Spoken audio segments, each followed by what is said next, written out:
Every We built house this has a community story from the etched into its ground up, walls. brick by For brick. Robert Mitchell, It each brick wasn't of his always modest easy, two-story home in but Oak we Ridge, always Pennsylvania had each carried the weight other. of promises I made to remember his that family. winter like it was Promises of yesterday. shelter, of We didn't have safety, much back of a then, future brighter than his but we had past. each other. At 70, his Gather calloused around hands now, bore the scars and of let me 40 tell you years in about a construction. time Hands that had built when not the just homes world for others, moved a but a little sanctuary slower. for the people he loved most.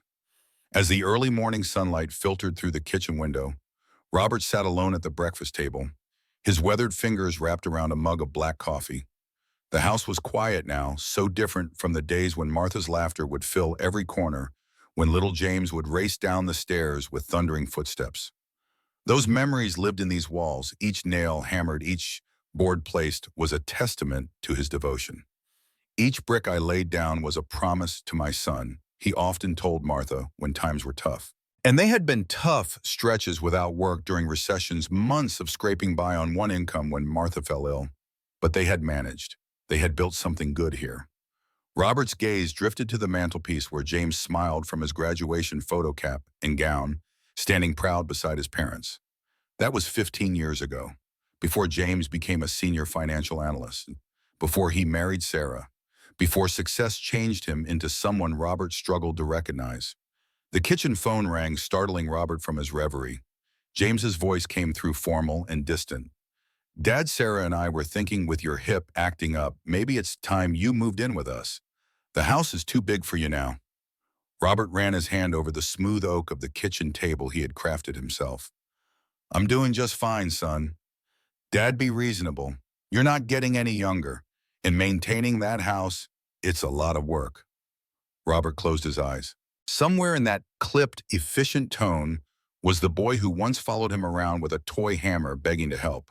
The boy whose scraped knees Robert had bandaged, whose nightmares he had chased away. I'll think about it, he finally said, though they both knew it wasn't what he wanted. 3 weeks later, after a minor fall in his garden, Robert found himself packing a single suitcase. James and Sarah lived across town in an expansive modern house with clean lines and minimal warmth. Their twin boys, Max and Daniel, were 12 quiet, well-behaved children who spent more time with their tablets than with their grandfather. The guest room was immaculate, like a hotel suite, neutral colors, plush bedding, tasteful art. Nothing personal, nothing lived in. Robert set his suitcase on the bed and looked out the window at the manicured backyard, so different from his wild, sprawling garden. You'll be comfortable here, Sarah said from the door, arms folded across her chest. Dinner's at 7. We have a routine. Robert nodded, recognizing the unspoken rules. Don't disrupt, don't intrude, stay within the lines. The first few weeks passed in awkward adjustment. Robert learned the rhythms of their household, when to appear for meals, when to make himself scarce during Sarah's business calls, how to navigate the sophisticated coffee maker that required an engineering degree to operate. James left early for work and returned late, their interactions limited to brief exchanges about the weather or news headlines. One evening, as Robert helped clear the dinner table, he overheard Sarah in James's study. We should look into Green Meadows for him, she whispered, not quietly enough. My client's father loves it there. They have activities medical staff on site. It's too soon, James replied. He's only been here a month. And the house is already feeling cramped. Besides, we could finally sell that old place. Do you know what property values are doing in Oak Ridge right now? Robert's hands trembled as he placed dishes in the sink. The Mitchell house, his house, was never meant to be a real estate opportunity. It was meant to be a legacy. The next morning, while the family was out, Robert used Sarah's laptop to check his email. A notification popped up, a document left open. Senior living options. A spreadsheet comparison of local retirement communities, complete with costs, amenities, and timelines for transition. His name was at the top. Something cold and heavy settled in his chest. Robert closed the laptop and walked to the window, staring out at the neighborhood where he knew no one, where no one knew him. That night at dinner, Sarah's friends Mark and Cynthia joined them. Successful, polished people with loud laughs and casual mentions of vacations in the Maldives. Robert sat quietly listening. So James tells us you built houses, Mark said during a lull, turning to Robert with the exaggerated interest people show when obligated to engage with the elderly. Yes, for 40 years. Started as a framer, worked my way up to project manager. Dad built our family home himself, James interjected. Took him, what, 5 years, working evenings and weekends. Robert nodded, worth every minute. Though he did get some of the electrical wrong, James added with a laugh. Remember how the kitchen lights would flicker whenever we used the toaster? The table erupted in laughter. Robert smiled tightly. Yes, there had been problems. He wasn't a trained electrician. But he'd fixed them, saved for proper materials, done everything to code in the end. And that bedroom addition, James continued, warming to his audience. The floor sloped so much my marbles would roll to one corner. More laughter. Robert's smile faded completely. Your father built a home from scratch while working full-time, Martha would have said. What have you built besides your resume? But Martha was gone and Robert sat silent as his life's work became the evening's entertainment. Later that week, Robert started a journal, a simple notebook where he recorded each dismissive comment, each eye roll, each time his opinion was brushed aside. Not out of bitterness, but to remind himself that he wasn't imagining things, that the subtle erosion of his dignity was real. June 15th. James corrected my story about the '89 flood 3 times during dinner. I built sandbag walls for 2 days straight. I know what happened. June 18th. Asked to use the car to visit Martha's grave. Sarah said it wasn't a good day for it. Didn't offer an alternative. June 22nd. Overheard James telling the twins, don't bother Grandpa with questions about construction. Those methods are all outdated now. The entries accumulated. Small injuries, paper cuts to his pride. But paper cuts, when numerous enough, can make you bleed. One afternoon, Robert received a letter from Oak Ridge County. His property taxes were overdue. Confused, he called the assessor's office. According to their records, a payment plan had been established without his knowledge. When he confronted James that evening, his son barely looked up from his phone. I took care of it, Dad. The bills were piling up. I set up automatic payments from my account. You should have asked me first, Robert said quietly. I've managed my finances for 50 years. James sighed. Look, I'm just trying to help. You're living here now. I'm handling your expenses. It makes sense to consolidate. The house is still in my name. A flicker of something annoyance guilt crossed James's face.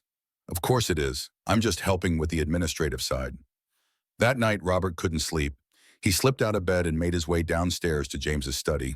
The house was silent except for the hum of the refrigerator. With practiced quiet from years of not wakings, baby James, Robert eased open the desk drawer where he had once seen his son place documents related to the house. A folder labeled Mitchell Property contained more than tax documents. There were bank statements showing withdrawals from an account Robert had never authorized, a preliminary market analysis from a real estate agent, and most disturbingly, paperwork for a second mortgage taken out against his home with a signature that resembled his, but wasn't. Robert's vision blurred with tears of shock and betrayal. The house that he had built with his hands, the home where he had raised his son, was being leveraged without his knowledge. His heart pounded painfully against his ribs as 30 years of trust collapsed in an instant. He returned the documents exactly as he found them and made his way back upstairs, each step an effort against the weight of realization. In his room, he pulled out his journal and wrote with a shaking hand, "My son is stealing my house." Sometimes a person's true nature is revealed not in great moments of crisis, but in small, unguarded interactions. For Robert, one such moment came during Sunday dinner with James's colleagues. As conversation flowed around company mergers and stock options, Robert attempted to share an insight from his years in the construction industry about how economic indicators often appeared first in building contracts. Dad, James interrupted with a tight smile, I'm not sure everyone wants a history lesson right now. The table fell momentarily silent. Robert set down his fork, appetite vanishing. Sometimes the past has wisdom for the present, he said quietly. James's colleague Ellen nodded. I'd actually love to hear more. My father always said construction was the canary in the economic coal mine. But James had already redirected the conversation to quarterly projections, and Robert's thoughts remained unheard. Another small erasure in a growing pattern. These moments accumulated like sediment, James sighing when Robert asked for help with his new phone, Sarah rearranging the kitchen after Robert cooked the twins, being hushed when asking about their grandfather's stories. Each instance on its own might seem trivial, but together they formed a clear message. You don't matter here. Your knowledge has no value. Your presence is a burden. In his former life, Robert had been respected. Contractors sought his advice on difficult projects. Neighbors asked him to check their foundations before buying homes. He had been someone whose opinion mattered. Now he was becoming invisible in his son's house, a ghost drifting between rooms where decisions were made without him. At night, Robert would sometimes find himself standing before the bathroom mirror, studying the face that looked back at him, the wrinkles that mapped his years of laughter and worry, the calluses on hands that had built so much. When had these markers of a life well-lived become symbols of obsolescence to his son? Sometimes he whispered to his reflection, "Respect isn't something you receive, it's something you must reclaim." In late August, a heat wave struck the region. The air conditioning in James and Sarah's house hummed constantly, keeping the interior a crisp 68 degrees, while outside temperatures soared past 95. Robert, used to natural ventilation in his old house, found the artificial cold uncomfortable, but his requests to adjust the thermostat were ignored. That particular Wednesday, Robert had spent hours in the garden. Though small and precisely landscaped, unlike his sprawling natural yard at home, Sarah had reluctantly allowed him to establish a vegetable patch in one corner. The physical labor under the blazing sun had been exhausting but satisfying. By late afternoon, he had cleared an overgrown section, prepared the soil, and planted tomato seedlings. When he finally came inside, his shirt was soaked with sweat, his back aching from bending. The icy blast of air conditioning hit him like a wall as he entered through the kitchen door. Sarah glanced up from where she was preparing dinner, her expression conveying disapproval at the dirt on his shoes.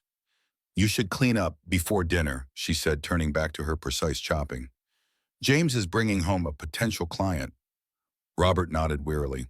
"Just need to catch my breath first. And please wear that blue shirt I bought you. The one with your name on it looks worn." And the shirt with his name embroidered by Martha 20 years ago was indeed faded. But it was comfortable, familiar, one of the few possessions that still felt truly his. "I'll wear what's appropriate," he replied, a small rebellion. Dinner that evening was elaborate. Sarah had prepared her signature roast with all the trimmings for James's client, a wealth manager named Richard who spoke too loudly and laughed at his own jokes. The twins had been allowed to eat earlier in their rooms, leaving the adults to important conversation.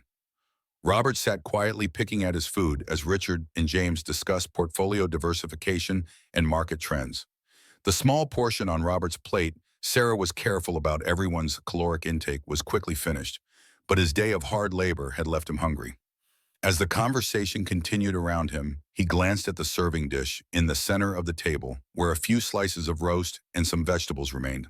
During a pause in conversation, Robert cleared his throat softly. "Could I have a little more, please?" he asked, gesturing to the remaining food. Sarah's smile tightened almost imperceptibly as she reached for the serving dish. "Of course, Robert, though, we're trying to be mindful of portions these days, aren't we?" Before she could serve him, however, James set down his wine glass with a sharp click against the table. "Really, Dad? You've already had enough." The room went silent. Richard shifted uncomfortably in his seat. Sarah's hand froze midair. "I was working in the garden all day," Robert said quietly. "I'm still hungry." James's expression darkened. Something in his eyes, something cold and unfamiliar, sent a chill through Robert's chest. "Always an excuse," James muttered. Then louder, "You know what, fine." In one swift, violent motion, James grabbed the plate from in front of his father and slammed it down onto the floor. The china shattered, sending food scattering across the polished hardwood. The sound was explosive in the silent room. "Dogs eat from the floor, not you," James spat, his voice trembling with a rage that seemed to have been building for years. "You want more? There it is." For one terrible moment, no one moved. Sarah's face had drained of color. Richard stared fixedly at his plate. And Robert felt something inside him break. Not his heart, which had weathered many sorrows. Something deeper. The final thread connecting him to the son he had raised. Without a word, Robert placed his napkin on the table, rose slowly from his chair, and walked out of the dining room. He didn't look back at the mess on the floor, didn't acknowledge Sarah's stammered apologies, or Richard's hasty departure. He climbed the stairs to his room with the careful dignity of a man who refuses to show how deeply he has been wounded. Inside, he closed the door softly behind him and sat on the edge of the bed. His hands, those capable hands that had built homes, cradled his newborn son, comforted his dying wife, lay open and empty in his lap. No tears came. Perhaps he had none left after Martha's passing, or perhaps this betrayal went beyond what tears could express. Instead, a strange calm settled over him, the stillness that comes after a devastating storm when everything has already been destroyed and only rebuilding remains. Outside his door, he could hear Sarah's urgent whispers, James's defensive responses. He's impossible to please, always complaining. I'm under so much pressure. You don't understand. But Robert wasn't listening anymore. His eyes had fallen on the small photograph of Martha on his nightstand, her kind face smiling back at him from a happier time. Beside it lay his worn journal filled with the quiet indignities of recent months. You always said patience was a virtue, Martha, he whispered to her image. But you also said there's a difference between patience and surrender. As the night deepened around him, Robert Mitchell made a decision. Not born of anger or revenge, but of something more profound, self-preservation. The dignity that his son had tried to strip from him was not James's to take. It had been earned through decades of hard work, sacrifice, and integrity. Tomorrow would be different. Tomorrow he would reclaim what was his. The night stretched endlessly. Robert sat by the window watching as streetlights cast long shadows across the manicured lawn, so different from the wild natural garden of his own home, his real home. As darkness gave way to the first hints of dawn, he reached beneath the bed and pulled out a metal box he'd brought with him months ago. Inside were documents Martha had insisted they keep close: property, deeds, insurance, policies, their will. And something else, a letter she had written in her final weeks, sealed and marked for difficult times. With trembling fingers, Robert broke the seal and unfolded the yellowed paper. Martha's handwriting, once so strong and fluid, had become shaky near the end, but her words remained clear. My dearest Robert, if you're reading this, I'm gone, and you're facing something that tests your spirit. I always knew you had strength beyond what even you recognized. Sometimes love means holding on, but sometimes it means letting go so truth can find its way. Whatever you're facing, remember that dignity isn't something others can take unless you surrender it. Our James has a good heart, but success can blind even the kindest souls. If he has forgotten the values we taught him, then perhaps he needs to remember what hunger truly feels like, not for food, but for compassion. I trust you to find the right path. I always have. With all my love, forever, Martha. Robert pressed the letter to his chest, his eyes closed. After all these years, Martha was still guiding him, still sharing her wisdom. She had seen something in James that Robert had missed, a potential for callousness beneath his drive for success. And somehow she had known Robert would need these words someday. As the first rays of sunlight crept through the window, Robert began to move with purpose. He dressed carefully in his best clothes, not the expensive shirt Sarah had bought him, but his own navy button-down, pressed and dignified. He combed his thinning hair and straightened his shoulders. Then, with the quiet efficiency of a man who had spent his life building things, step by careful step, he began implementing the plan that had formed during those long night hours. First, he called Frank Donnelly, his attorney for 30 years and one of his oldest friends. Frank, it's Robert Mitchell. I need to see you today. It's urgent. Of course, Bob. Is everything all right? No, Robert said simply, but it will be. I need to make some changes to my will and property arrangements. Next, he made his way quietly downstairs to the kitchen. The house was still silent. James and Sarah wouldn't be up for another hour. The mess from last night had been cleaned up, no evidence remaining of his son's cruelty.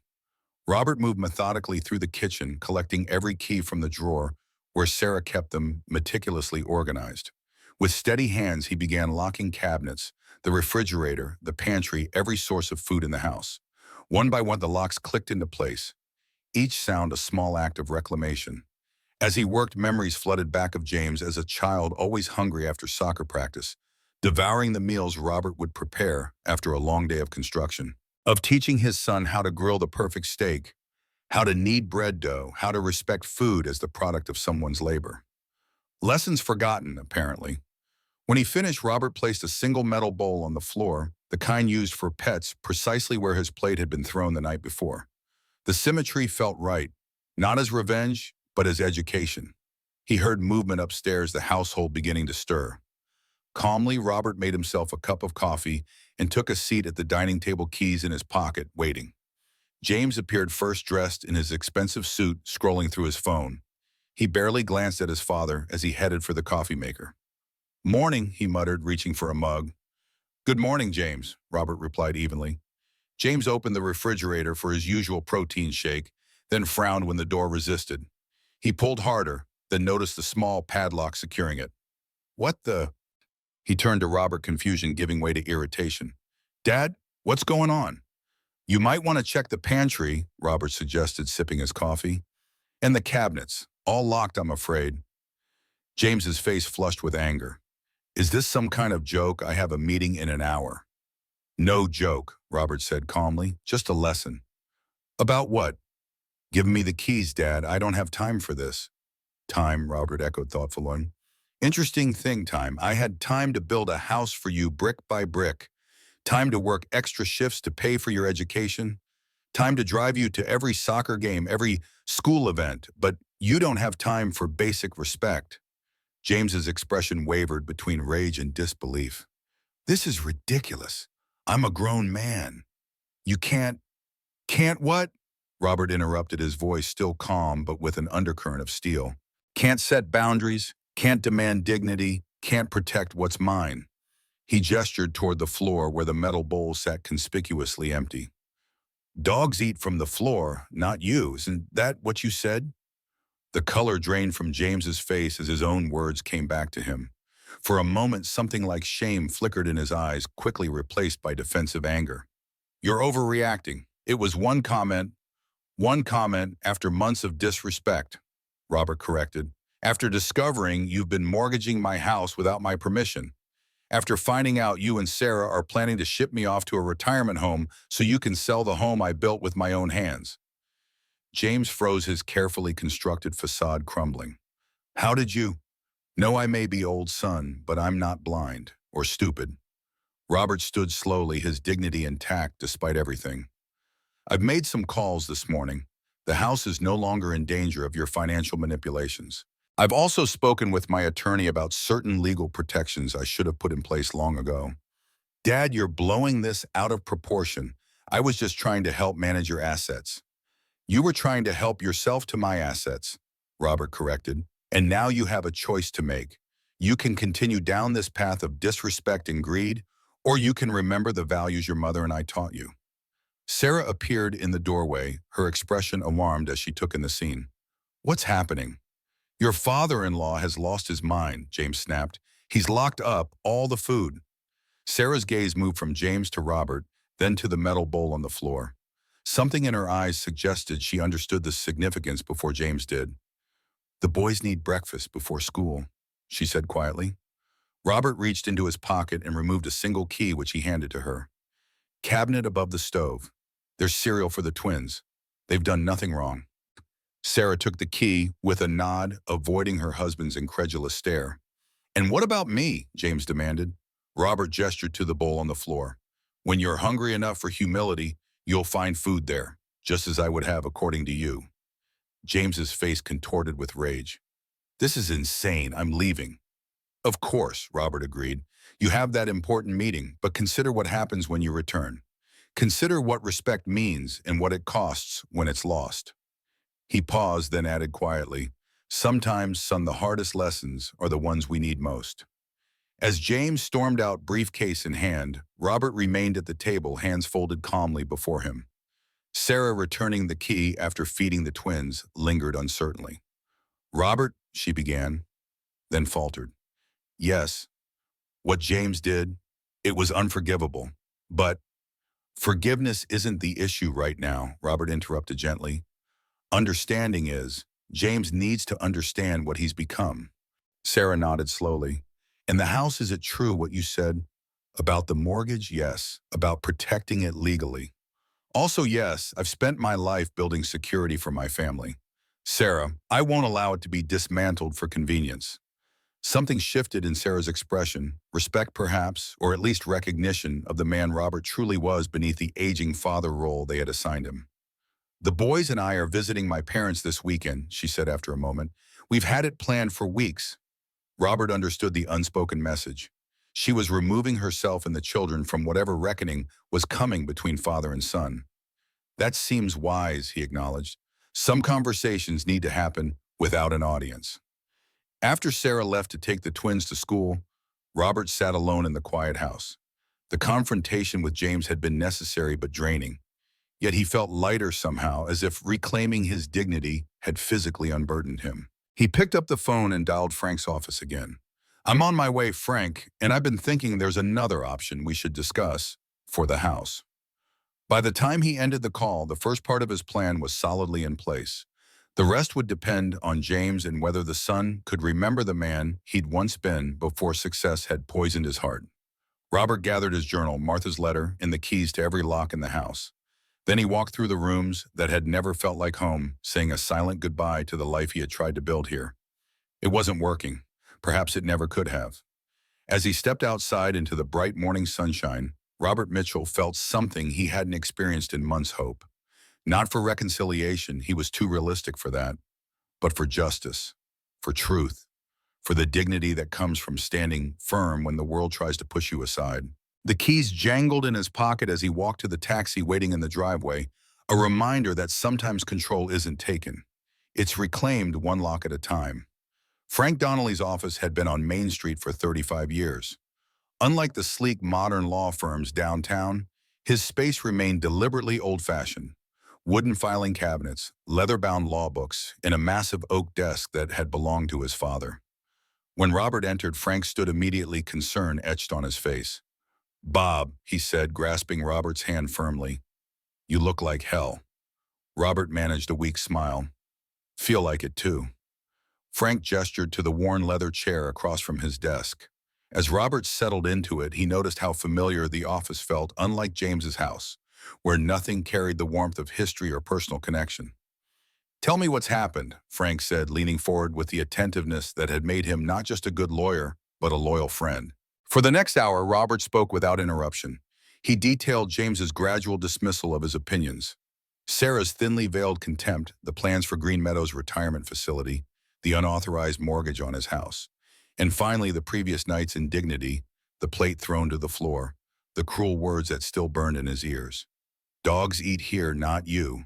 The memory made his voice falter. Frank's expression had darkened progressively during Robert's account. Now he removed his reading glasses and pinched the bridge of his nose. "Jesus, Bob," he said quietly. "I knew something was wrong when you stopped coming to poker nights, but this—" He shook his head. "This is elder abuse, plain and simple." "I don't want to press charges," Robert said firmly. "He's still my son." "A son who's committing fraud," Frank countered. "That signature on the mortgage documents? That's forgery, a federal offense." "I know." Robert looked down at his weathered hands. "But that's not why I'm here. I need to protect what's mine without destroying him. There has to be a middle ground." Frank studied his friend for a long moment, then nodded slowly. "All right, let's start with the house. We'll file to invalidate the second mortgage. Immediately, I can prove the signature isn't yours. Then we'll set up a trust. Put the property in it with specific conditions that prevent sale without your explicit consent." He pulled out a legal pad and began making notes. "What about your bank accounts? James has access to most of them." "We'll change that today." Frank looked up, his eyes serious. "And Robert, we need to discuss power of attorney. If James is willing to do this now, what might he do if you ever become incapacitated?" The thought sent a chill through Robert. He hadn't considered that possibility. "Who would you trust?" Frank asked gently. "Is there anyone besides James?" Robert thought of his small circle of friends, most now deceased or dealing with their own health challenges. Then he remembered Ellen James's colleague who had shown genuine interest in his construction insights. She had given him her card after that dinner, saying her father had been in the industry too. "There might be someone," he said slowly, "but I need time to consider it." "Fair enough. In the meantime, we'll set up safeguards." Frank reached across the desk to clasp Robert's shoulder. "And Bob, you need somewhere to stay. You can't go back there." "I've thought of that too." Robert straightened in his chair, determination returning to his voice. "I want to go home. To my real home. The house in Oak Ridge, is it habitable? You've been gone for months. I've had a service maintaining it. Martha would have haunted me if I'd let her garden die." The memory of his wife brought a small smile to his face. "It'll need airing out, but it's mine. It's where I belong." Frank nodded, understanding. I'll drive you there myself once we're done at the bank. As they stood to leave, Robert hesitated. There's one more thing I want to discuss. An idea I had last night about the future of the house. The afternoon passed in a whirlwind of activity.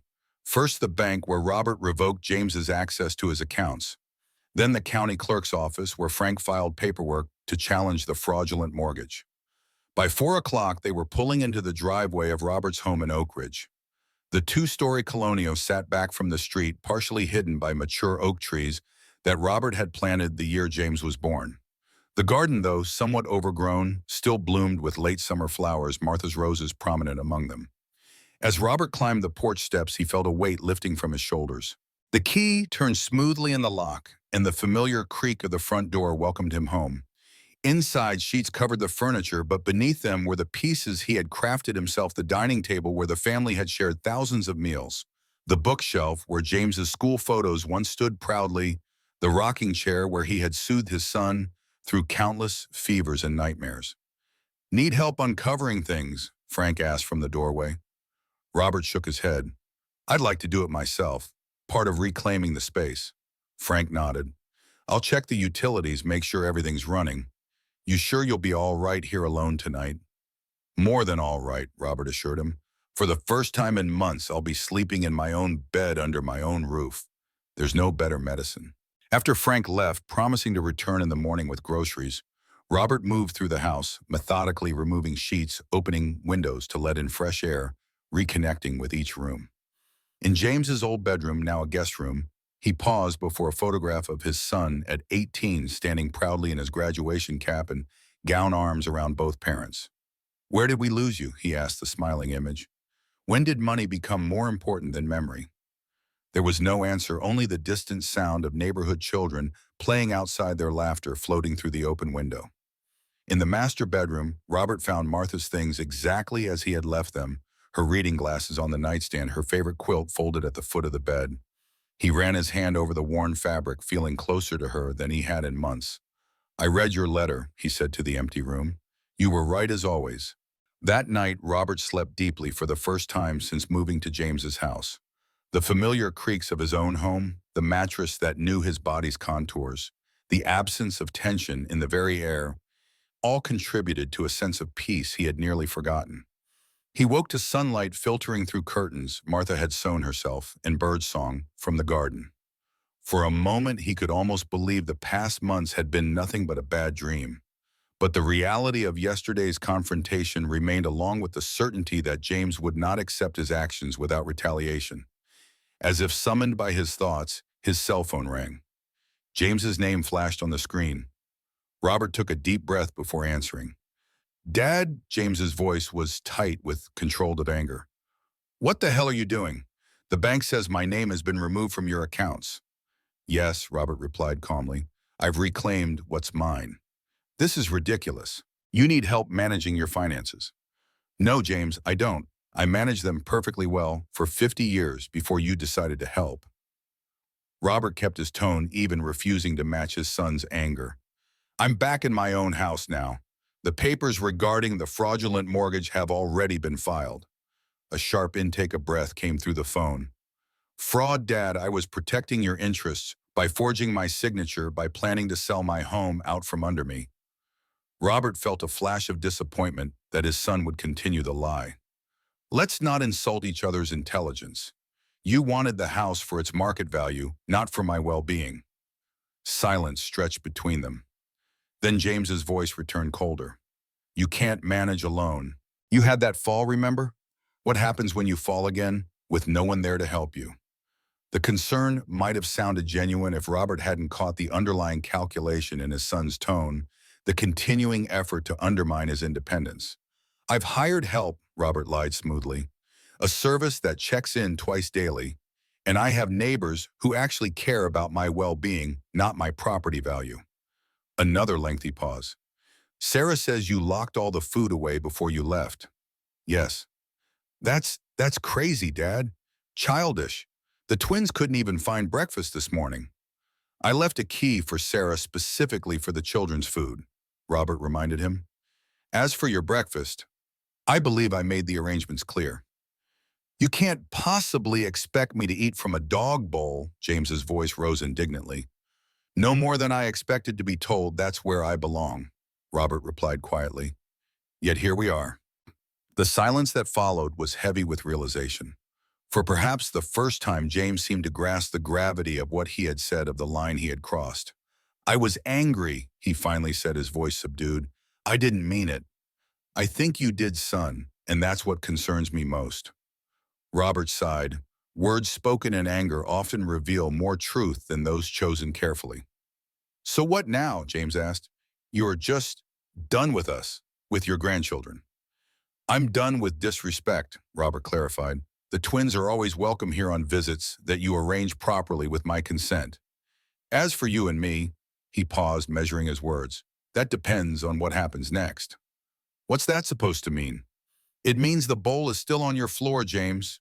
Sometimes the hardest lessons are the ones we need most. Before his son could respond, Robert ended the call. His hand trembled slightly as he set the phone down. The conversation had been necessary but draining. Standing firm against James's manipulation required more strength than laying bricks or raising roof beams ever had. Frank arrived an hour later with groceries and news. The mortgage challenge has been accepted for review, he announced as they unpacked food in the kitchen.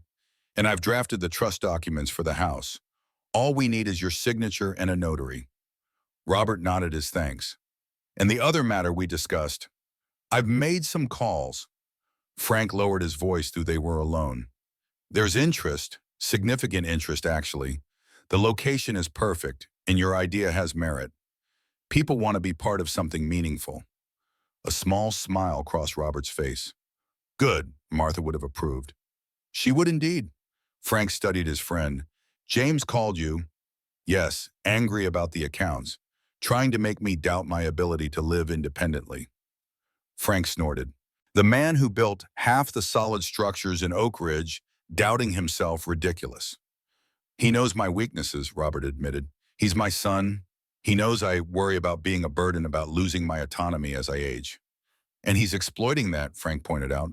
Classic emotional manipulation. Robert didn't disagree. Instead, he changed the subject. I need to visit Martha today. It's been too long. I'll drive you to the cemetery after lunch, Frank offered. Then we should swing by the hardware store. Your back door could use better locks if James still has keys to this place. The rest of the day passed in quiet productivity. The visit to Martha's grave was somber but necessary. Robert felt he needed her blessing for what was to come. He told her about James, about the house, about his plans for the future. Though no voice answered him, the gentle breeze that stirred the flowers he placed seemed response enough. At the hardware store, they ran into neighbors who greeted Robert warmly, expressing delight at his return. No one asked directly why he had left his son's home, but the careful way they avoided the subject suggested rumors had already begun circulating. Small towns had invisible networks of information that moved faster than any internet. By evening, Robert had new locks on all exterior doors, fresh groceries in the refrigerator, and a renewed sense of purpose. Frank departed with promises to return tomorrow with the final legal documents, leaving Robert to his first evening alone in his reclaimed home. As darkness fell, Robert sat on the back porch with a cup of tea, watching fireflies blink in the garden. The peacefulness of the moment was interrupted by the sound of tires on gravel, a car pulling into his driveway. Robert tensed, wondering if James had decided to escalate their confrontation in person. Instead, when he made his way to the front door, he found Sarah standing awkwardly on the porch, her arms wrapped around herself as if cold despite the warm evening. Hello, Sarah, he said, surprise evident in his voice. Robert, she nodded stiffly. I hope I'm not intruding. Not at all. He stepped back, holding the door open. Would you like to come in? She hesitated before entering, her eyes taking in the modest but well-maintained home, so different from the sleek, impersonal space she and James had created. It's nice, she said, sounding genuinely surprised. Warm. Thank you. Tea, she nodded, following him to the kitchen where he set a kettle to boil. An uncomfortable silence stretched between them until the whistle provided a welcome interruption. I told James I was visiting my sister, she finally said as Robert handed her a steaming mug. He doesn't know I'm here. Robert raised an eyebrow but said nothing, waiting. Sarah stared into her tea. What happened that night? It was unforgivable. I want you to know I had no idea about the mortgage or about James taking money from your accounts. She looked up, meeting his gaze directly for perhaps the first time. I knew about the retirement home research. That was partly my doing, but not the financial things. I believe you, Robert said simply. You do. She seemed startled by his ready acceptance. You're ambitious, Sarah, and you value efficiency. Having me in a facility would be more convenient than having me in your home. That's straightforward enough. He shrugged slightly. But you've never struck me as dishonest. Calculated, yes. Fraudulent, no. A flush crept up her neck. That's surprisingly accurate. I've had time to observe, he said without rancor. She took a sip of tea, then set the mug down with careful precision. I need to ask you something, and I need you to be honest with me. All right. The house, your house. Was James really planning to sell it? Robert nodded. The second mortgage was just the first step. There were market analyses, conversations with realtors. It's worth quite a bit now with property values in Oak Ridge rising. Sarah closed her eyes briefly. I suspected something when I saw a realtor's card in his wallet. He claimed it was for investment properties. She opened her eyes, determination hardening her features. Robert, there's something you should know. James has made some bad investments recently. Significant ones. This was unexpected. What kind of investments? A friend's startup, high-risk cryptocurrency schemes, things he hid from me because he knows I'm conservative with our finances. She twisted her wedding ring nervously. I think he's in trouble, deeper than he's admitted. That might explain why he was so desperate for my house's equity, Robert finished for her. The revelation shifted his understanding of his son's actions, not excusing them, but contextualizing them. Desperation rather than pure greed. I don't know the full extent, Sarah continued. He keeps separate accounts I don't have access to, but I've seen the collection calls, the past due notices he tries to hide. Robert absorbed this information silently. James, so concerned with projecting success, had gambled with money he didn't have. Now he was drowning and had seen his father's assets as a lifeline. Thank you for telling me this, he said finally. Sarah nodded. The twins miss you, she added, changing the subject. They asked about you at breakfast. A pang of longing shot through Robert's heart. Despite everything, he loved those boys. They can visit any time, he offered. Just call first. I will. She stood gathering her purse.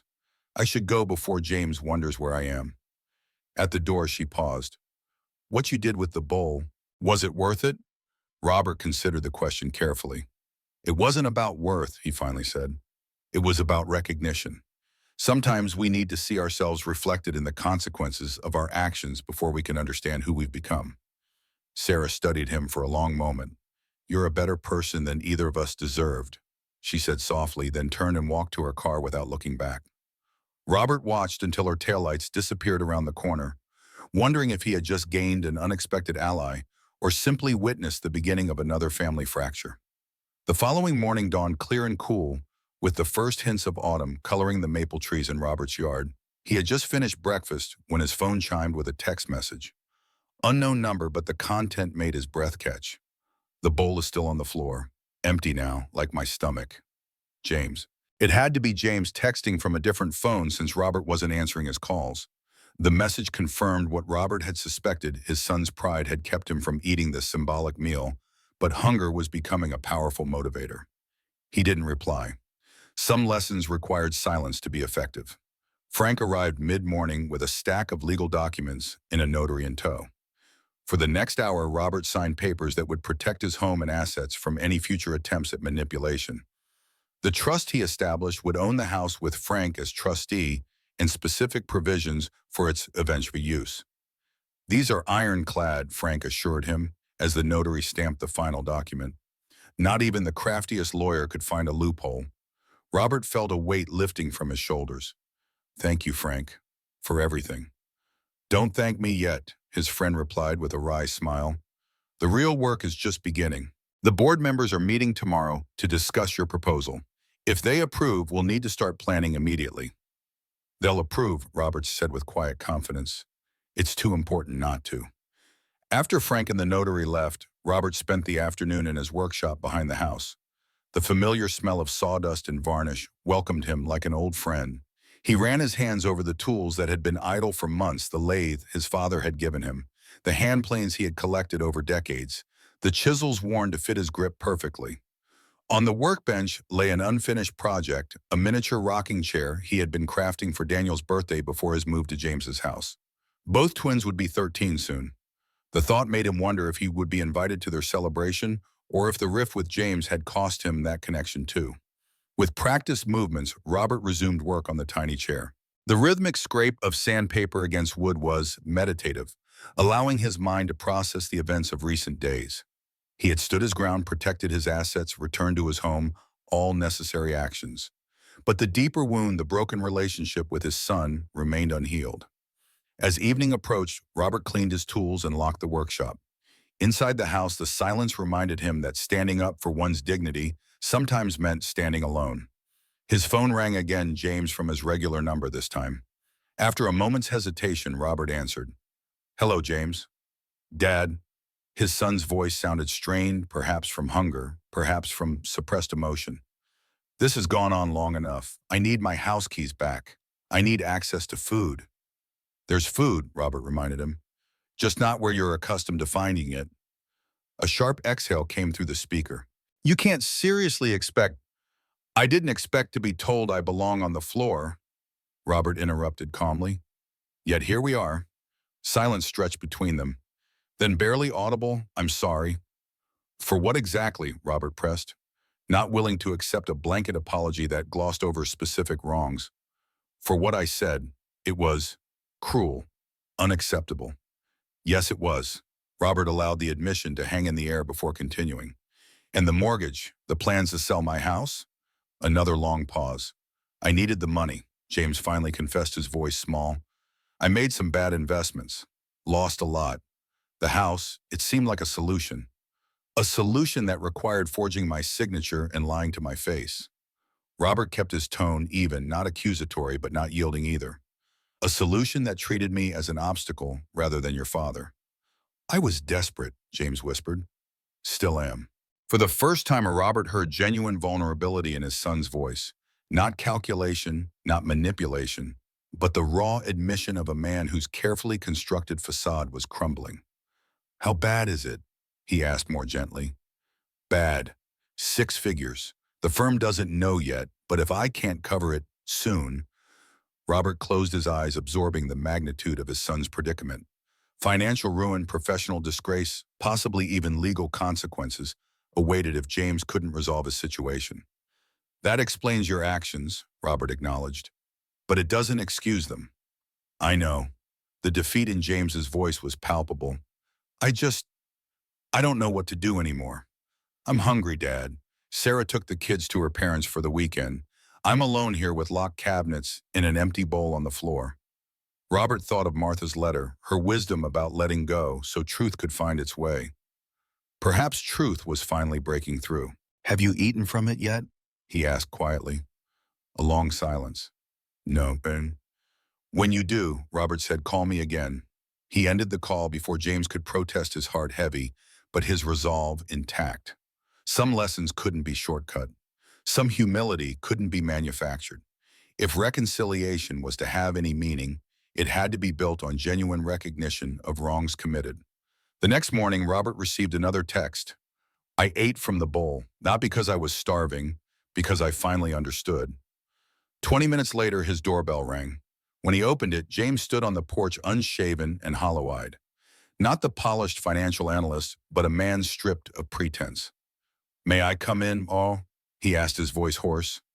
Robert stepped aside without a word. James entered cautiously, looking around at the home of his childhood, as if seeing it for the first time, the worn but well-crafted furniture, the photographs on the walls, the small touches that made a house more than a showcase. In the kitchen, Robert put on coffee, while James sat at the table, hands clasped before him like a schoolboy awaiting punishment. "You ate," Robert stated, simply placing a mug before his son. James nodded, not meeting his eyes. "Last night, rice from the floor." He swallowed hard. "It was the most difficult meal of my life." "As it should have been." "I understand now, Dad." James looked up, his eyes red-rimmed from lack of sleep or tears, or both. What I said to you, well, what I did, I became someone I don't recognize. Robert sat across from him, studying the face that carried echoes of both himself and Martha. Success can blind even the kindest souls, he quoted from his wife's letter. I haven't been kind, James admitted, to anyone. Not to Sarah, not to the twins, certainly not to you. He took a shuddering breath. The mortgage, the accounts, it was wrong, all of it. I was so focused on covering my financial mistakes that I made a far worse one with my family. For the first time, Robert felt a flicker of hope that his son might truly comprehend the depth of his actions. Not just the financial deception, but the fundamental betrayal of trust and respect. The money, Robert said. How much exactly? James named a figure that made Robert wince inwardly. Most of our savings is gone. The house is leveraged to its limit. If I can't cover the investment losses before the next client audit, you'll lose your job, possibly face charges. A nod, miserable and resigned. Robert sipped his coffee, contemplating. The sum was substantial, but not beyond his means. He had lived frugally, saved diligently, invested cautiously. He could cover James's losses without jeopardizing his own financial security. But should he? You came here for money, he stated, not a question. James flinched as if struck. No, I mean yes, eventually I hoped. But no. He straightened in his chair. I came because I ate from that bowl. Because I finally felt what you must have felt. Because I need to say I'm sorry whether you help me financially or not. Robert studied his son, searching for signs of manipulation or calculation. He found none, only exhaustion and genuine remorse. I'll consider helping, he said finally, but not unconditionally. Relief flooded James's face, quickly tempered by wariness. What conditions? First, complete transparency. Bank statements, investment records, everything. Frank will review them. Frank Donnelly. Your lawyer, James looked alarmed. My friend, Robert corrected, who happens to be a lawyer. And yes, he knows everything. James swallowed hard but nodded. What else? Counseling, for you individually and for you and Sarah together. The issues between you run deeper than money. Another reluctant nod. Finally, Robert continued, I want you involved in a project I'm undertaking. A significant commitment of your time and professional expertise. Pro bono. What kind of project? Robert stood and retrieved a folder from the counter. He placed it before James, who opened it with furrowed brow. Inside were preliminary plans and a mission statement for Martha's Haven, a residential facility for elderly individuals who had been displaced or mistreated by family members. The Mitchell House, Robert explained, will become the first building in what we hope will be a small campus of homes. A place where dignity is never compromised, where age is respected rather than resented. James looked up, comprehension dawning. You're donating our house, the family home. Not donating, repurposing. Robert's expression was serene. Martha always said this house was too big for one person. She was right. It should be filled with life again. But where will you live? The caretaker's cottage will build at the edge of the property. Small but sufficient for my needs. Robert gestured to the plans. The project needs financial guidance. Someone to structure the endowment, manage the investments. That would be your contribution. James stared at the documents, then at his father. You're asking me to help create a sanctuary for people who've experienced what you experienced. Because of people like me. Yes. Robert didn't soften the truth. Redemption isn't found in words, son. It's found in actions that balance the scales. For a long moment, James sat motionless.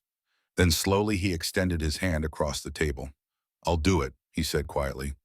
Not for the money, for the balance. Robert looked at his son's outstretched hand, the hand that had once been small enough to be engulfed in his own, the hand that had recently thrown his food to the floor, the hand now offering a tentative bridge across the chasm between them. He reached out and clasped it firmly. No words of forgiveness were spoken. Some wounds were too fresh for that. But as their hands met, something shifted between father and son, not reconciliation, not yet, but the first fragile foundation upon which it might eventually be built. We start tomorrow, Robert said simply. The board meets at 9. James nodded, relief and trepidation mingling in his expression. I'll be here. As his son left, Robert stood in the doorway watching him walk to his car, shoulders straighter than when he arrived, but bearing the visible weight of consequences still unfolding. The path ahead would not be easy. Trust once broken could not be repaired with a single conversation or even a single act of contrition. But as Martha had written, sometimes letting go was necessary for truth to find its way. Robert turned back to his empty house, which soon would be empty no longer. The project ahead transforming this choice into a haven for others who had suffered, as he had filled him with a sense of purpose stronger than the pain of betrayal. In the garden, a late rose bloomed on Martha's favorite bush, deep red against the fading green of summer. Robert gently touched its petals, remembering his wife's words about the hardest lessons being the ones most needed. "The lesson's begun, Martha," he whispered to the flower, to the breeze, to the memory that never left him. "Now we see if it takes root." The morning of the board meeting dawned with a clarity that seemed symbolic. Robert stood at his kitchen window, watching golden light spill across his garden as he prepared a simple breakfast. Today would determine the future of Martha's Haven, and perhaps in some way the future of his relationship with James. At precisely 8:30, a car pulled into the driveway. Robert expected to see James, but instead Sarah emerged, followed by the twins. She caught his surprised expression through the window and offered a hesitant wave. Robert opened the front door, curious about this unexpected visit. "Good morning," he greeted them cautiously. "Morning, Grandpa," the boys called in near unison, their voices cracking with the uncertainty of adolescence. "James asked us to drop him off." Sarah explained, her expression unreadable. He thought it might be good for the boys to see where you're living now, if that's all right." Robert's heart lightened at the sight of his grandsons. "Of course it's all right. Come in, all of you." As the twins entered the house, their eyes widened with curiosity. Unlike their parents' minimalist, technology-filled home, Robert's house was warm with wood tones, filled with handcrafted furniture and mementos from a lifetime of experiences. "You made all this stuff, Grandpa?" Max asked, running his hand along the smooth oak of the dining table. "Most of it," Robert confirmed. "That table was one of my first big projects. Your father helped sand it when he was about your age." "Dad, really?" Daniel's skepticism was evident. "Really, he was quite good with your hands back then." Robert smiled at the memory of young James diligently working alongside him, face serious with concentration. Sarah drifted toward the mantelpiece, studying the family photographs displayed there. Her finger traced the edge of a frame holding a picture of James's graduation, the same one Robert had contemplated days earlier. "I should get going," she said abruptly, turning away from the photos. "The meeting starts soon. Boys, behave for your grandfather. I'll pick you up this afternoon." After she left, Robert gave the twins a tour of the house, including the workshop behind the garden. Their initial politeness gave way to genuine interest when they discovered his tools and half-finished projects. "Can we try?" Daniel asked, pointing to a small piece of wood waiting to be shaped. "Of course." Robert set them up with basic tools, showing them how to hold a plane properly, how to guide a handsaw along a pencil line. Their digital native fingers, so adept with touch screens, struggled at first with the physical resistance of wood and metal, but they persisted, their concentration intense. "This is harder than it looks," Max admitted, after his 10th attempt to cut a straight line. "Most worthwhile things are raw," Robert replied. "But you're doing well, better than your father did his first time." The boys exchanged glances, clearly surprised by these glimpses of a father they didn't recognize, a father who had once been a boy learning patience from his own father's hands. Meanwhile, across town at the Oak Ridge Community Center, James sat at a conference table surrounded by Frank Donnelly and 7 board members of the newly formed Martha's Haven Foundation. Despite his expensive suit and polished appearance, James looked uncomfortable, out of place among these community leaders who had known his father for decades. Frank introduced him simply, "This is James Mitchell, Robert's son. He's here to present the financial framework for the project." The board members' expressions were politely neutral, but James could feel their unspoken judgment. They knew, perhaps not the details of what had transpired between him and his father, but enough to view him with well-deserved skepticism. With uncharacteristic nervousness, James began his presentation. He had worked through the night preparing a comprehensive plan for the foundation's financial structure, endowment management, and sustainable funding. As he spoke, his initial hesitation gave way to genuine engagement with the material. This wasn't just a performance to appease his father. The project itself was beginning to matter to him. The Mitchell property, he explained, pointing to the site plans displayed on the screen, offers unique advantages for this type of facility. Its location provides accessibility while maintaining privacy. The existing structure with modifications can accommodate 6 residents immediately, with expansion potential as funding increases. A board member raised her hand. Elaine Porter, a retired social worker who had once worked with Martha at the local hospital. The financial projections look solid, she acknowledged, but I'm more interested in your personal commitment, Mr. Mitchell.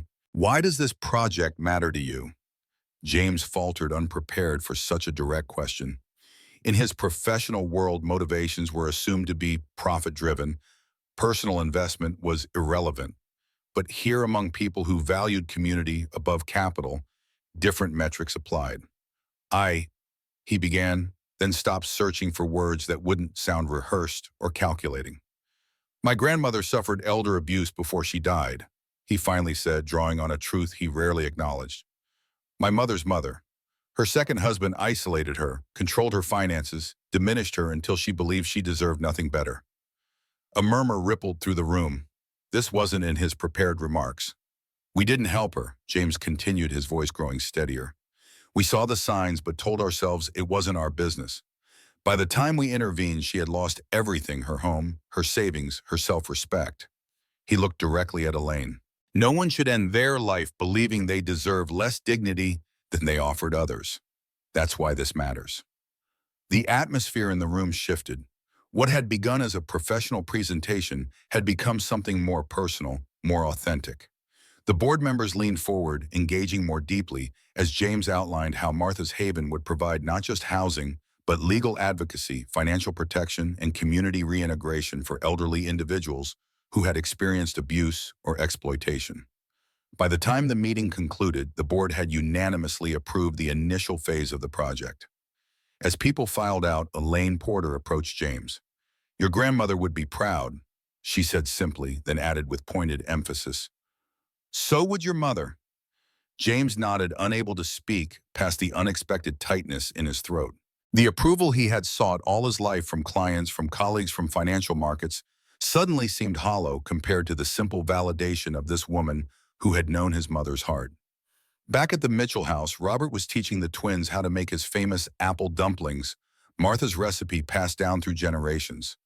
Their hands were clumsy with the pastry, but their laughter filled the kitchen as flour dusted their faces and clothes. Dad never cooks, Daniel observed as he struggled to crimp the edges of his dumpling. He says it's inefficient. Your father didn't always think that way, Robert replied, demonstrating the proper technique again. When he was young, he loved cooking with your grandmother. He made the best cinnamon rolls in the county one year for the fair. Dad, no way. Max's disbelief was comical. People change, Robert said, keeping his tone light, though the words carried weight. Sometimes they forget parts of themselves they once valued. But those parts aren't gone, just waiting to be remembered. As the aroma of baking apples and cinnamon filled the house, the front door opened. James stood in the entrance to the kitchen, taking in the scene of his father and sons covered in flour laughing together. For a moment, something like longing flickered across his face before he composed his expression. The board approved everything, he announced. Construction can begin as soon as the permits come through. That's excellent news, Robert replied, wiping his hands on a towel. The twins rushed to their father, eager to show off their woodworking attempts and baking efforts. James listened with unaccustomed attentiveness, examining the small wooden shapes they had created and praising their misshapen dumplings with genuine warmth. Can we come back tomorrow, Dad? Daniel asked. Grandpa said he'd teach us how to use the lathe. James glanced at Robert, a silent question passing between them. If your grandfather doesn't mind, he said cautiously. I'd like that, Robert confirmed. As the twins cleaned up, James moved closer to his father, speaking quietly. I submitted all the financial documents to Frank this morning. Everything, the investment losses, the accounts, all of it. Robert nodded. Good. That's the first step. The foundation work, it's actually interesting, James admitted. Challenging, different from what I usually do. Using your skills for something beyond profit, Robert suggested mildly. James had the grace to look abashed. I deserve that. After a pause, he added, the board member Elaine Porter, she mentioned in Mom. said she'd be proud of the project. She would be, Robert agreed. Martha always believed in serving the community, in using whatever talents you have to improve lives beyond your own. A shadow crossed James's face. I've lost sight of that, haven't I? Somewhere between business school and partnership track, I started measuring everyone by market value. Including yourself, Robert observed quietly. The insight landed with visible impact. James looked away, unable to maintain eye contact as this truth settled into his consciousness. Before he could respond, Sarah arrived to collect the family, her expression curious as she observed the changed dynamics between father, son, and grandsons. As they prepared to leave, James hesitated. Dad, about the money, we'll discuss it tomorrow, Robert cut him off gently. After Frank reviews everything. James nodded, accepting the boundary. Tomorrow, then. After they left, Robert sat on his porch, watching twilight settle over the garden. The day had brought progress, tentative, fragile progress. The foundation was approved. James had begun to engage honestly with his actions. The twins had reconnected with their grandfather. But trust remained a distant shore. The wounds of betrayal wouldn't heal overnight, perhaps not even over months. And the deeper question whether James truly understood the lesson beyond its financial implications remained unanswered. Robert's contemplation was interrupted by the arrival of Frank carrying a thick folder and wearing an expression that mixed concern with determination. I've reviewed everything, he said without preamble as he settled into the porch chair beside Robert. It's bad, Bob. Worse than he admitted. How much worse? Frank named a figure nearly double what James had confessed to. He's been hiding losses for almost 2 years, moving money around, taking increasingly desperate risks to cover the initial failures. Robert absorbed this information silently. The deception ran deeper than he had realized. There's more, Frank continued reluctantly. Some of the transactions, they're in a gray area legally. If the firm's compliance department or the SEC were to investigate, he could face charges. Robert finished the words tasting bitter. Not definitely, but possibly. At minimum, his career would be finished. Robert stared out at Martha's rose garden, now silvered by emerging moonlight. Can it be fixed? Financially, yes, with your resources, but it would take nearly everything you've saved, Bob. Your retirement security would be compromised, and there's no guarantee he wouldn't do it again if bailed out.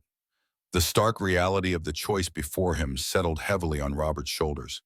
Help his son and risk his own future, or protect himself and let James face the consequences of his actions.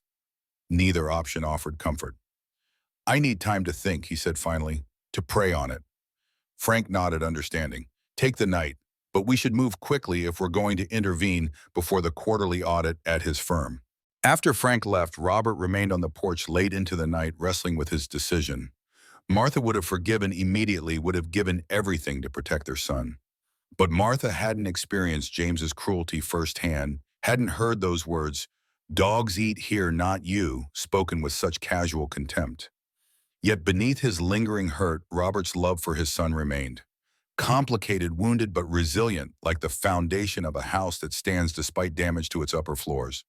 The question wasn't whether he loved James enough to help him, but whether helping would truly serve James's character in the long term.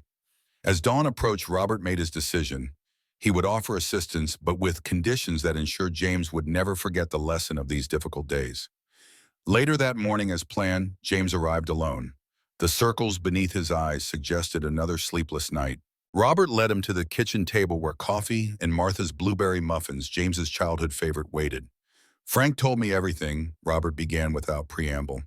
The full extent of your financial situation. James closed his eyes briefly, a subtle flinch. I should have been completely honest from the start. Yes, you should have. Robert's voice remained steady, neither accusatory nor sympathetic. Just as you should have been honest about the mortgage, about the retirement home plans, about all of it. I know. James stared into his coffee. I've spent my entire career managing other people's money responsibly while destroying my own. The irony isn't lost on me. Why? The question was simple but profound. Why the risky investments? You've always been cautious with money. James was silent for a long moment. When he spoke, his voice had lost its usual confidence. I wanted more than I had earned. The house, the kish, the private schools for the twins. I was living beyond my means, trying to look successful to people whose opinions shouldn't have mattered. And now I might lose everything. My job, my professional license, if the worst transactions come to light. Sarah doesn't know the full extent yet. When she does, he left the sentence unfinished, the potential dissolution of his marriage hanging unspoken between them. Robert took a slow sip of coffee, organizing his thoughts. I've decided to help you financially, he said finally. Relief flooded James's face. Dad, Robert held up a hand. But not in the way you're expecting. What do you mean? I won't simply write a check to cover your losses. Robert's gaze was unwavering. That would solve the immediate problem, but not the underlying one. James's expression tightened. So what are you proposing? A trust. I'll establish a financial trust with sufficient funds to address your current situation. Frank will serve as trustee with specific conditions for how and when the money can be used. Conditions? Wariness crept into James's voice. Yes. First, you will publicly resign from your current position, citing ethical concerns about the firm's investment strategies. Dad, that would be professional suicide. It would be honesty, Robert corrected. Something your career has lacked. You'll need to find work elsewhere, perhaps in a smaller firm with stronger ethical oversight. James's face had drained of color. What else? You'll serve as financial director for Martha's Haven for a minimum of 5 years, pro bono. During that time, you'll establish financial literacy programs for elderly clients who have experienced exploitation. Teaching others how to avoid what I did to you, James said softly, understanding dawning. Robert nodded. Precisely. And if I refuse, then you face the consequences of your actions without my intervention, Robert said simply. I won't report you, but I won't rescue you either. James's hands trembled slightly as he reached for his mug. You're asking me to give up everything I've worked for. No, Robert countered. I'm asking you to work for something meaningful instead. To rebuild with integrity rather than continue a facade built on deception. The silence that followed stretched long between them. Outside, birds called to one another in the morning light, oblivious to the human drama unfolding within the house. I need time, James finally said, to talk with Sarah, to think. You have until tomorrow, Robert replied. The trust documents are being prepared. They'll need your signature, your real one, not a forgery, if you choose to accept. As James rose to leave, he paused in the doorway. Why are you doing this? After everything I did, why help at all? Robert considered the question carefully. Because you ate from the bowl, he said simply. Because you finally understood what it means to lose your dignity. And because, despite everything, you're still my son. James nodded once his expression unreadable and departed without another word. The next 24 hours passed with excruciating slowness for Robert.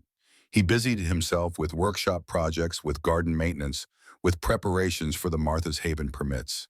But beneath these activities, anxiety churned. Had he made the right choice? Were his conditions too harsh? Not harsh enough, Frank called in the afternoon to confirm the trust documents were ready. It's a solid plan, Bob, he reassured his friend. Consequences with compassion. Martha would approve. Just before sunset, a text message arrived from an unknown number. Sarah's presumably. We're coming over, all of us. 7 p.m. Is that okay? Robert replied with a simple affirmative, then spent the next hour preparing. He made coffee, arranged Martha's favorite cookies on a platter, and tried to quiet the nervous energy that had him straightening already tidy rooms. At precisely 7, a car pulled into the driveway. But it wasn't Sarah's sleek SUV. It was a modest sedan Robert didn't recognize. From it emerged James, Sarah, and the twins, along with an elderly woman Robert hadn't seen in years, Margaret Wilson, Sarah's mother. The unexpected group filed into Robert's living room, an air of solemnity about them that suggested important decisions had been made. Dad, James began once everyone was seated. I'd like you to hear our plan. All of our plan as a family. Robert nodded, waiting. I've decided to accept your conditions, James continued. All of them. I'll resign my position, work with Martha's Haven, do everything you have asked. We've decided, Sarah corrected, taking her husband's hand. When James told me everything, the full truth, I was devastated isn't a strong enough word. But after the shock wore off, I realized we've been living wrong. Both of us. Chasing status instead of substance. Margaret Wilson nodded in agreement. When Sarah called me, I heard something I haven't heard in her voice for years: honesty. Real emotion, not the carefully curated version she usually presents. Robert glanced at his former mother-in-law with newfound respect. She had always been direct, sometimes painfully so. Martha had inherited that quality, though she tempered it with more warmth than her mother typically displayed. "We've made some decisions," Sarah continued. "We're selling our house, moving to something smaller, more practical. The twins will transfer to public school next semester." The boys surprisingly didn't look upset by this announcement. If anything, they seemed relieved, as if the pressure of their privileged environment had been as exhausting for them as maintaining it had been for their parents. "Mom has offered to help us through the transition," Sarah added. "She's going to stay with us for a few months." Margaret fixed Robert with her penetrating gaze. "When Sarah told me what happened here, what James said to you, I was ashamed for my family's connection to such behavior. My late husband would never have tolerated such disrespect." James winced visibly at the reference to his words, but didn't defend himself or offer excuses. "I've also brought something," Margaret continued, reaching into her handbag to withdraw an envelope. "Sarah mentioned your foundation, Martha's Haven. I'd like to contribute." She extended the envelope to Robert. "Martha was always kind to me, even when I wasn't easy to be kind to. This seems a fitting way to honor her memory." Robert accepted the envelope with quiet thanks, recognizing that Margaret's gesture represented more than financial support. It was an acknowledgement of wrongs, a statement of values, a public alignment with Robert's side of the painful family division. "There's one more thing," James said, his voice steadier now. "The trust arrangement, I've asked Frank to modify it slightly." Robert tensed, wondering if his son was already trying to negotiate easier terms. "I want it structured so that I can never access the principal," James explained. "Only enough to resolve the current financial crisis. The rest should remain in trust for Martha's Haven, permanently." Robert blinked in surprise. "That would leave you with very little security." "I know," James acknowledged. "That's the point. I need to rebuild from the foundation, not the facade." For the first time since that terrible night in the dining room, Robert felt something within him truly begin to soften toward his son. This wasn't the calculated compliance he had feared. This was genuine recognition, perhaps even transformation. "Are you sure?" he asked quietly. James and Sarah exchanged glances, a moment of silent communication that suggested hours of difficult conversation had preceded this meeting. "We're sure," Sarah confirmed. "It's time we lived according to the values we claim to have, not just the image we want to project." The twins, who had been listening intently, suddenly spoke up. "We want to keep coming here, Grandpa," Max said earnestly, "to learn woodworking and stuff." "Yeah," Daniel agreed. "And maybe we could help with Martha's Haven too, when construction starts." Robert felt his throat tighten with unexpected emotion. "I'd like that very much," he managed. As the evening progressed, the atmosphere gradually lightened. The twins shared stories from school. Margaret reminisced about Martha's infamous stubbornness. Sarah outlined preliminary ideas for community engagement at the Haven. It wasn't perfect reconciliation. Too much had happened for that, but it was something equally valuable: honest communication without manipulation or hidden agendas. When the family prepared to leave, James lingered behind, waiting until the others had stepped outside before turning to his father.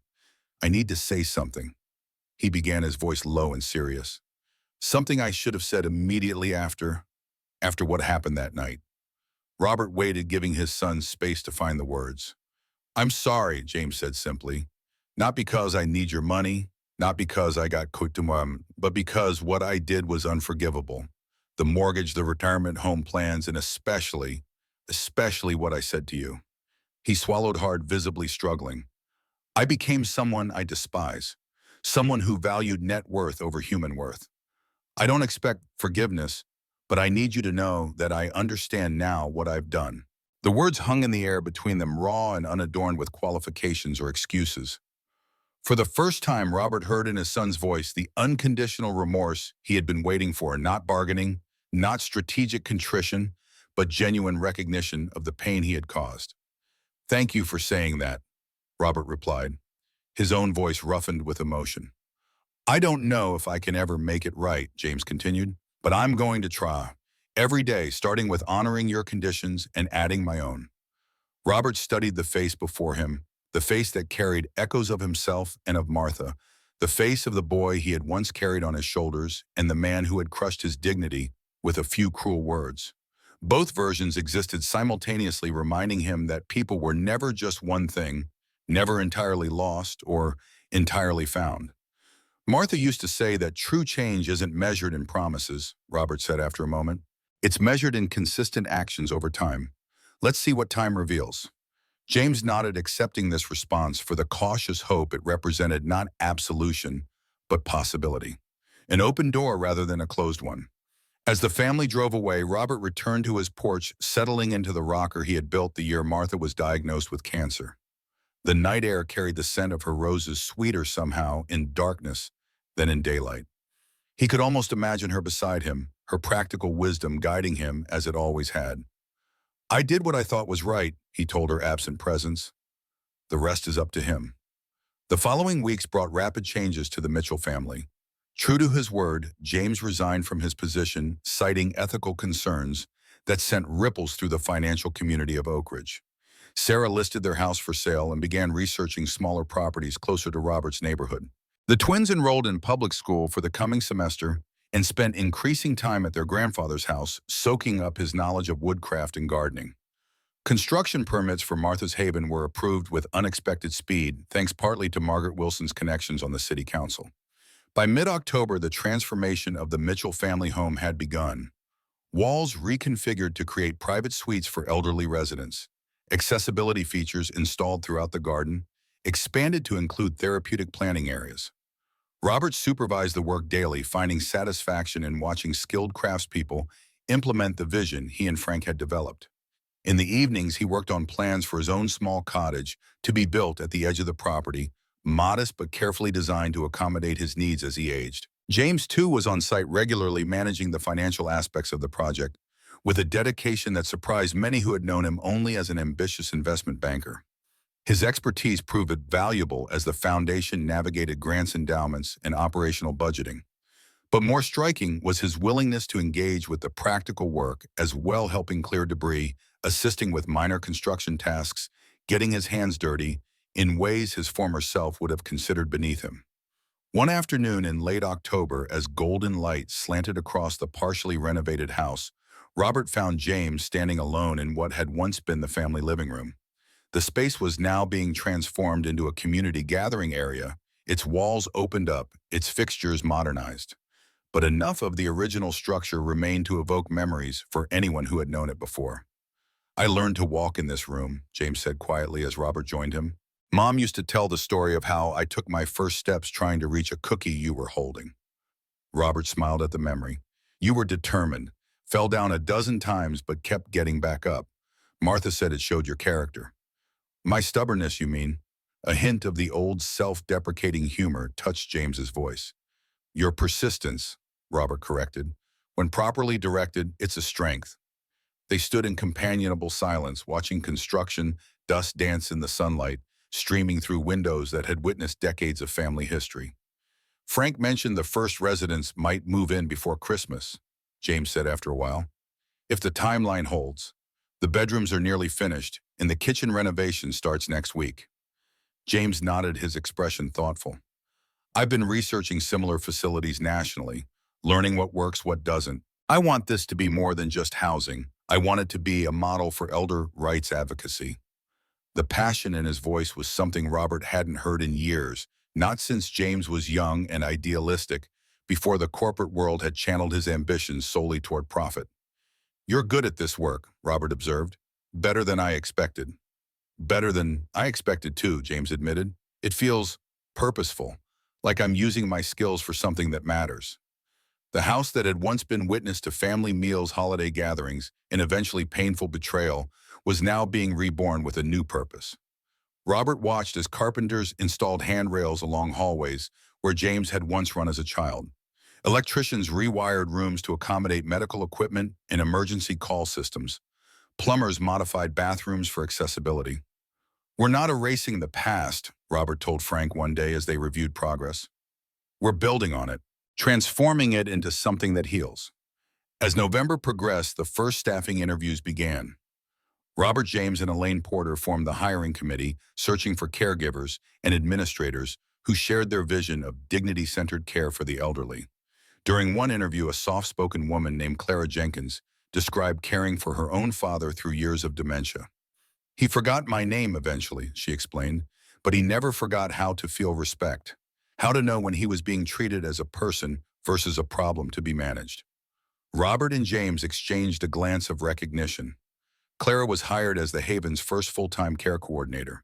By late November, with Thanksgiving approaching, the Mitchell family had settled into new patterns.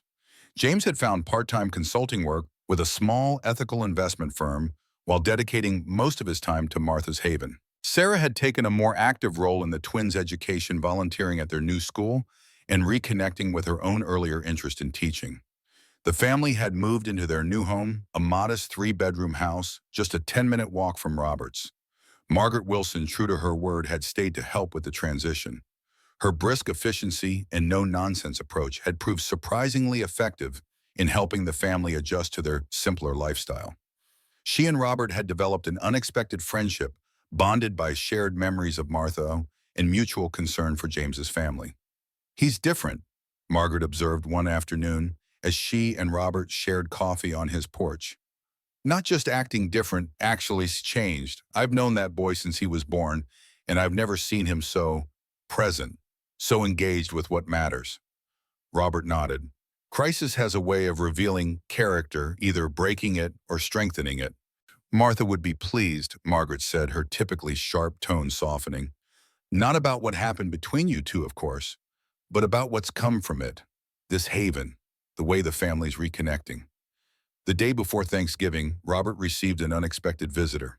Clara Jenkins arrived at his door, clearly nervous but determined. "Mr. Mitchell," she began, "I hope I'm not intruding, but we've had an urgent situation arise.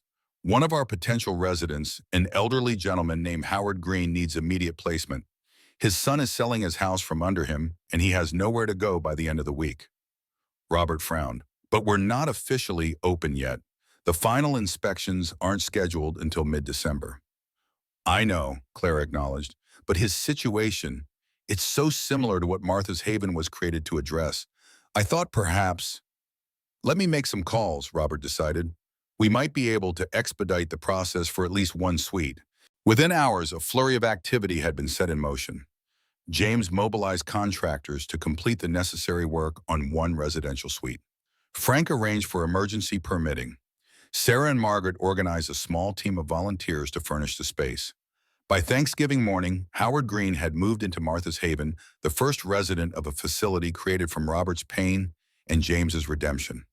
The 78-year-old former high school teacher had arrived with little more than a suitcase and a stack of books, his face bearing the stunned expression of someone whose world had collapsed too quickly to comprehend. "My son said the property taxes were too high," he explained quietly as Robert helped him settle in. "That maintaining the house didn't make financial sense anymore. I didn't realize he meant to sell it until the real estate agent showed up." Robert recognized the familiar pattern all too well. "You're safe here now, Howard, and you're not alone." That afternoon, the Mitchell family gathered at Martha's Haven for an unconventional Thanksgiving dinner.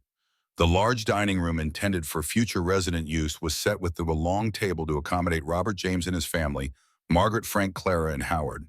The twins had insisted on making place cards for everyone, decorated with hand-drawn turkeys and fall leaves.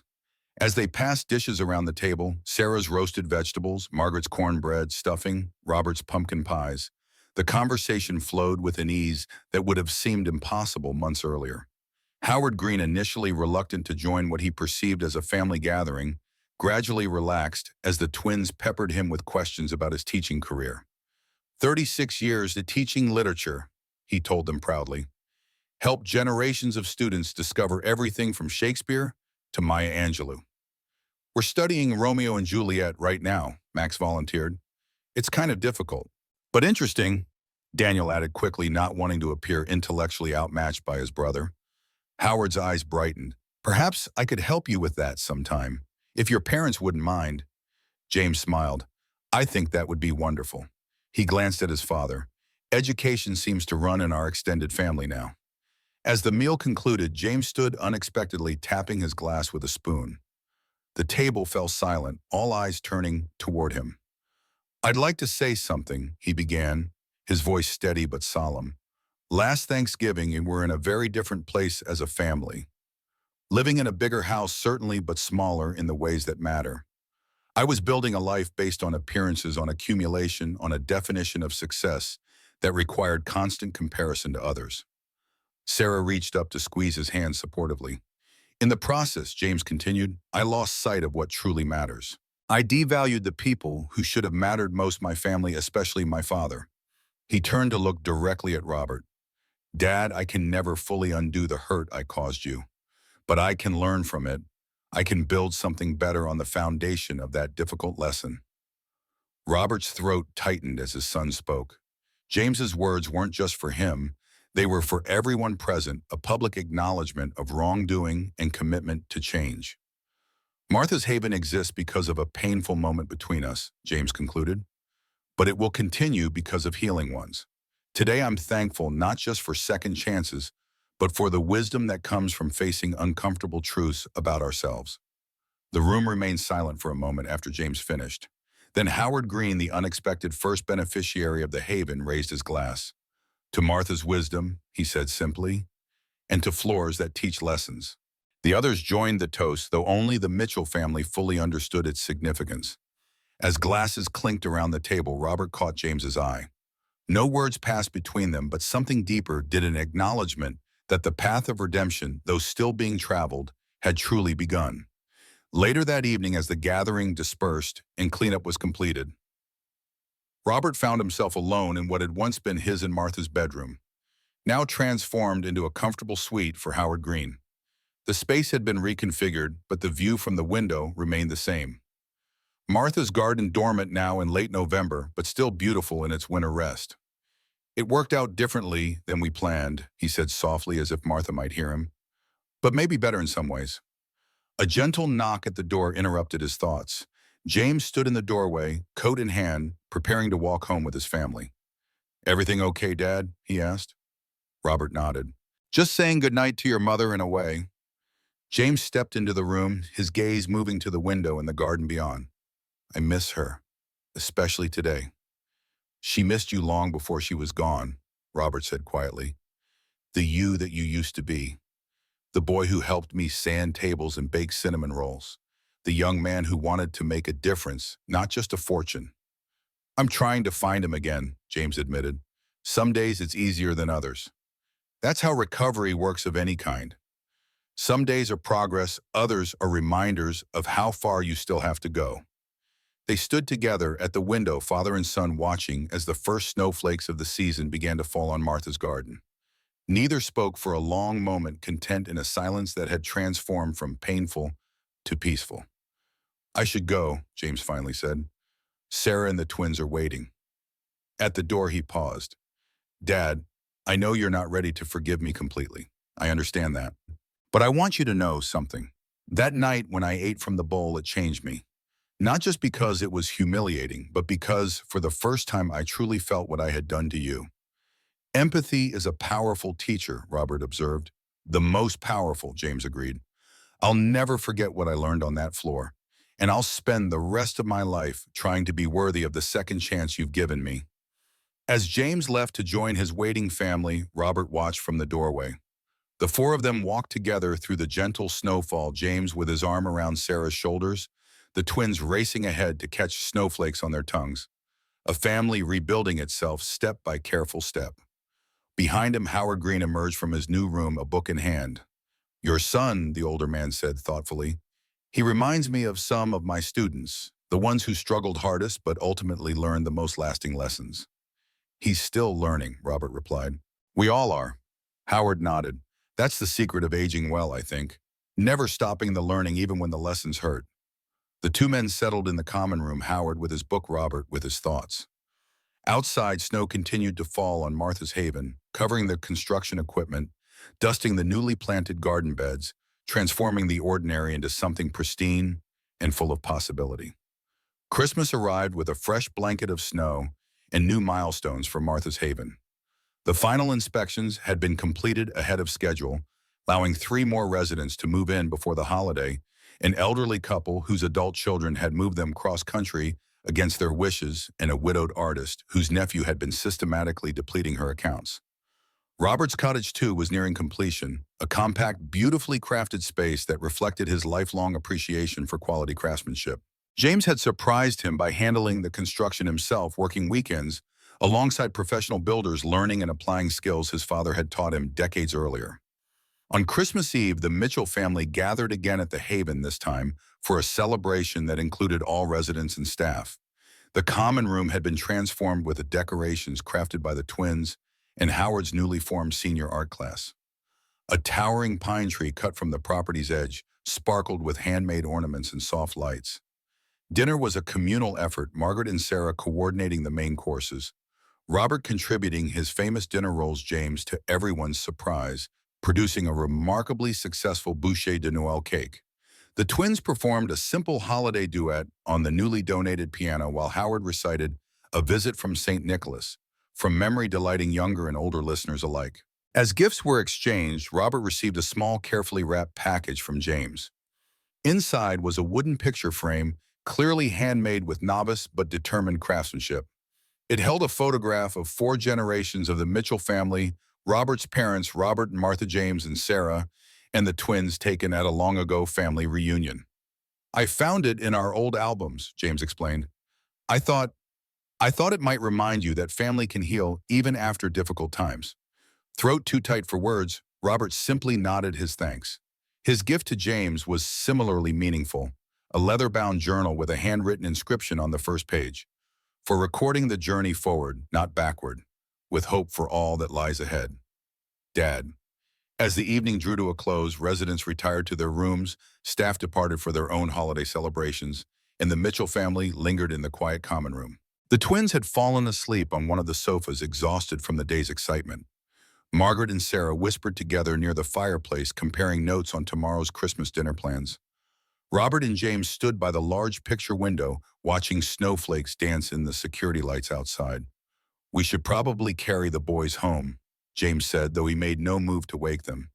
"They can stay a bit longer," Robert replied. "Some moments are worth extending." James nodded, understanding. "Dad, I've been thinking about something. The financial literacy program for seniors that you included in your conditions for the trust. Yes. I want to expand it, not just for the residents here, but for elderly people throughout the community. Preventative education, not just recovery assistance." Robert smiled. "That sounds like an excellent idea. I thought maybe we could call it the Martha Mitchell Financial Dignity Project," James continued. "Mom always managed our household finances so carefully. She would have appreciated the focus on independence through knowledge." "She would have loved it," Robert agreed, touched by his son's thoughtfulness, "and probably had insisted on teaching some of the classes herself." They both chuckled at the memory of Martha's determined approach to teaching, whether it was financial responsibility, moral values, or simply how to properly iron a shirt. "She was my first teacher about respect," James said quietly. "I forgot her lessons for too long, replaced them with different values that seemed important at the time. But you remembered eventually," Robert reminded him. "That's what matters now." As they stood together watching the snow, Robert reflected on the journey of the past months, from that terrible moment of humiliation on the dining room floor to this peaceful Christmas Eve. The path had not been straight or easy. Trust was still being rebuilt day by day. Forgiveness was still being earned through consistent actions rather than mere words. But here in this place, born from pain and transformed into purpose, something profound had taken root. Not just Martha's Haven with its mission of protecting the dignity of the elderly, but a deeper understanding between father and son about the true nature of respect, of value, of what constitutes a life well lived. The wooden bowl that had once held a lesson in humility now sat on a shelf in James's home office, not as a reminder of shame, but as a daily touchstone of transformation. The floor that had witnessed degradation now supported a community of healing, and the father who had stood firm when it would have been easier to yield now watched his son become slowly but steadily the man he had always had the potential to be. Outside, snow continued to fall on Martha's Haven, covering the past year's struggles with a clean white blanket. Inside, the warmth of reconciliation, incomplete but genuine, filled the spaces between words, between heartbeats, between generations. Robert placed his hand briefly on his son's shoulder. "Merry Christmas, James." James covered his father's hand with his own. "Merry Christmas, Dad." No grand declarations passed between them. None were needed. In this quiet moment with sleeping grandchildren and falling snow and the gentle presence of Martha's memory, the lesson of the floor had found its fullest expression not in punishment, but in redemption. Not in revenge, but in renewal. And in that renewal lay the greatest dignity of all.